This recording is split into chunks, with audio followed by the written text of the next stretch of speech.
Hello guys! Okay. Guys, may pag-uusapan tayo ngayon guys.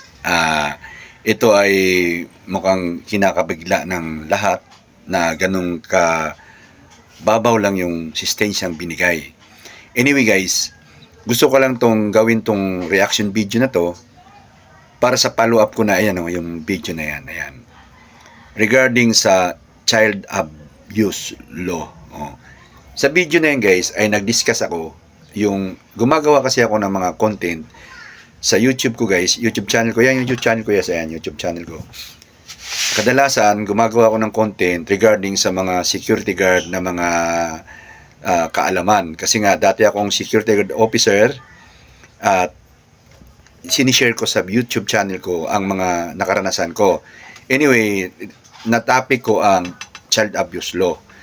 So ngayon, nung mag-scroll ako, nakita ko tong video na yan, ayan.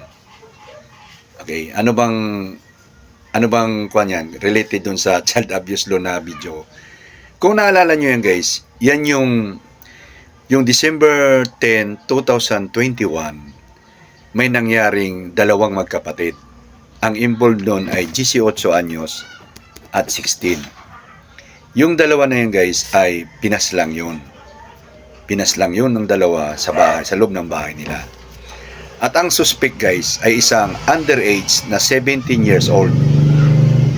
17 years old na underage na kaibigan nung dalawang kapatid. Kasi itong dalawang kapatid guys, isang 18 ay yung panganay na babae yun. Yung 16 yun naman yung lalaki na kapatid niya. Itong 18 years old na okay guys, yung 18 years old na panganay na babae nagkaroon ng kaibigan, which is yung suspect na 17 years old. Ngayon, dahil mahal ng magulang, pinakiusap ng kanyang anak na patirahin yung 17 years old na suspect doon sa bahay nila. Okay guys, since yung mga magulang ay hindi nahindian yung anak, kasi nga mapagmahal sila sa anak, itong si anak naman na babae, siguro kumbaga, gusto lang niya magkaroon ng babae na kapatid kasi iba naman yung lalaki kaysa sa babae. Kumbaga yung bondingan ng magkakapatid na babae ay iba. So, dahil since tag-isa lang sila, isang babae, isang lalaki, so naghahanap itong 18 years old na anak siguro ng kabandingan, which is natagpuan niya yung itong 17 years old na suspect natin. Kaya lang guys, nung nakatira na yung babae doon, ay ginawa ng babae nung itong 17 na suspect ay pinaslang niya yung dalawa. Pero hindi agad na establish ng mga pulis na siya yung suspect. Kasi bakit? Siya mismo ay gumawa ng kwento na pinasok daw sila sa bahay nila at may mga lalaki at ginamit yung martilyo, kutsilyo, baseball bat. Yun, ganun kaawa-awa yung dalawang magkapatid. At yung suspect natin, itong 17 years old, ay yun na nga, parang gustong lumusot sa sitwasyon. Since nakuha ng pulis ang mga circumstantial evidence na nag-involve yung 17 years old, kaya napatunayan na siya napag-conclude na ang bata na yon ay siya yung pangunahing suspect sa nangyari. Okay guys ha? Ngayon, itong pangyayari nito guys, kung gusto nyong maintindihan, may kapareho ng pelikula to eh. Tinatawag na Orphan. Orphan, ganun din guys, ganun din nangyari. So, Orphan. Tama ba? Bisaya kasi ako guys eh, papinsya na kayo. So ngayon, tuloy tayo sa kwento guys. Ito na nga, paano natin mai-connect doon sa video ko na child abuse. Okay. Ngayon, nung napatunayan na ng mga pulis, na-conclude na ng mga pulis na itong 17 years old na parang adopted na rin nila, pero hindi legal, yung parang tinulungan nila, siguro walang maayos na pamumuhay yung babae, walang kuan, so pinatira sa bahay nila. Itong 17, nakita na underage. Ito na guys. Underage. 17 years old. So nangyari, dalawang taong napatay, nilagay sa DSWD lang. DSWD. Okay? Hindi kulong yung guys. Ang tawag doon ay rehabilitation sa bata. Para magbago yung kaisipan niya, pananaw niya, mabago. Ito yung pangit sa lahat. Sa child abuse law. Anyway, tuloy tayo. Habang dinidinig yung kaso guys, ay walang pagbabago ang ugali ng babae, ng suspect, at halos nagmamalaki pa raw. At nililisikan pa niyang mata yung mga magulang. Gigil ano? Yun guys, nililisikan niya pa ng mata at parang pinahatid niya na minsan daw na pinatanggal daw yung mask niya ng korte. Ang sagot pa ng babae, yung suspect, edi wow. Anyway, itong babae na to, kasi 2021 nangyari, so nasa 20 years old na tong suspect natin guys.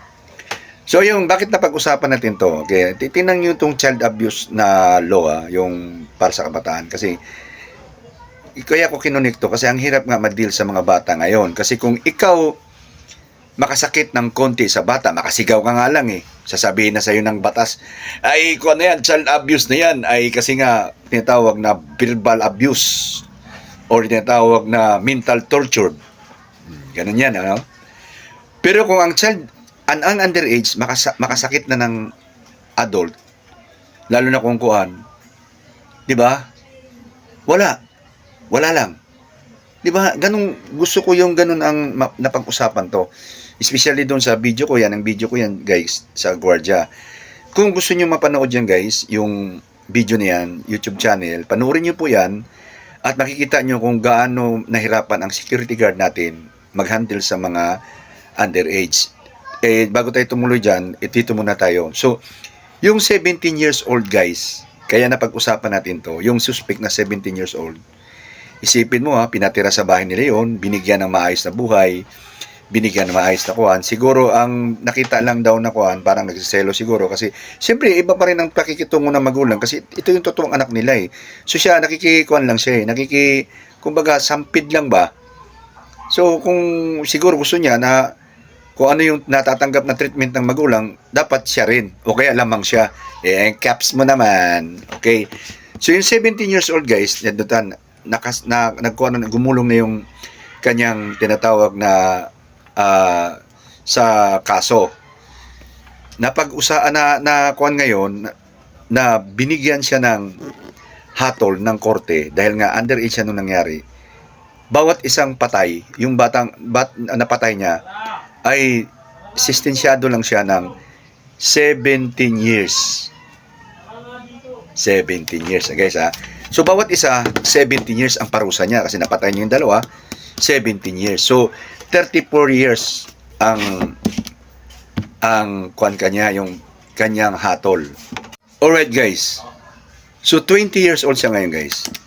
Plus 34 years old. 54 years old, pwede na siyang lumaya. Medyo bata-bata pa guys. 54 years old, pwede na siyang lumaya. Sa dalawang buhay na kinitil niya, which is may bukas at maliwanag na future yung dalawa. Kung nabuhay yung isang tao, yung isang magkapatid na buhay, 17 years old siya plus 17 na parusa equals 34 years old, makakalaya na siya. Kaya sigaw ng magulang ngayon guys ay ganito. Siyempre humihingi sila ng maximum na tinatawag na parusa. Isipin mo dalawang buhay at puro underage. Since ang suspect ay underage, na protektahan siya ng tinatawag na child abuse law. Di ba? Bakit ko kwento dyan, na-discuss sa inyo to guys? Kasi nga, di ba, ang hirap tulad ngayon, may 14 years old na batang lalaki, 15, 16, 17, yung mga yan guys, ay mama na yan. Mga mama na yan. At kaya nang gumawa ng kasamaan yan sa kapwa. Di ba? Kaya nga minsan bata sa bata ang sasabo mo na lang kasi tulad tayo matatanda, di ba? Pipilosopuhin tayo. Doon sa video ko guys, ayan, yung video ko yan, ayan sa YouTube. May mga skateboarders yan. may mga skateboarders guys. Skateboarder ba? Yung mga skaters na nag-skate doon sa harap ng building. Since mga underage, siyempre, bali, pinaalis ng mga security guard. At namimiluso po yung mga bata. Namimiluso po. At binabastos yung mga gwardiya. Di ba nakakainis guys? Sila, pwede silang gumawa ng anumang kuan para, kasi nga, protektado sila ng child abuse law. Di ba? Kahit nga medyo wala na sa ayos. Di ba? Ganito yan. Kunwari tayo, ako matanda ako. Binastos ngayon ako ng 15 years old. Anong gagawin ko guys? Papabayaan ko siya dahil underage siya? Ngayon, sinaktan na ako. Yung pagkasakit niya, ipalagay na natin, sinuntok niya ako, pero hindi naman gaanong, siyempre na-absorb ko yung suntok niya. Ano, iiyak na lang ako? Kasi may child abuse. Ha? Kunwari, bastusin yung anak ko na babae ng underage. Ano, hindi ako magre-react? Kasi child abuse. Diba? Kunting-kanti lang sa mga underage. Child abuse na. Pero pag sila gumawa ng mga kalokohan, katarantaduhan, ay wala lang. Diba? Tulad nito, napag-usapan to, yung suspect na yan, at siya pa yung nagmamalaki guys. At hindi talaga nagbago ang attitude niya. Ang tanong nga daw noon ay ano daw ang ginawa ng mga taga DSWD at bakit walang pagbabago sa kanyang kwan at hindi nagsisisi sa mukha niya. Isipin mo kung isa lang napatay niya at nabuhay yung isa, ano, ipalagay na natin tinatawag na attempted murder ng isa at ito isa ay murder. So 17 ang pinaka-maximum binigay, palagay na natin dagdagan nito ng 5 years doon sa attempted lang. So 22 years old plus 17 years old, 39 years old, pwede na siyang lumaya. Paano yung napatay niya? Di ba? Karumal-dumal yun eh. Karumal-dumal yung ginawa ng sa magkakapatid. So yun guys, yun lang ang gusto kong ipahatid sa video na to. At kung gusto nyong mapanood yung first video ko regarding sa child abuse, ayan po yung video na yan. Nasa YouTube na yan, sal ko. Ayun guys, nakasimpantiya lang din ako sa magulang ng dalawang magkakapatid.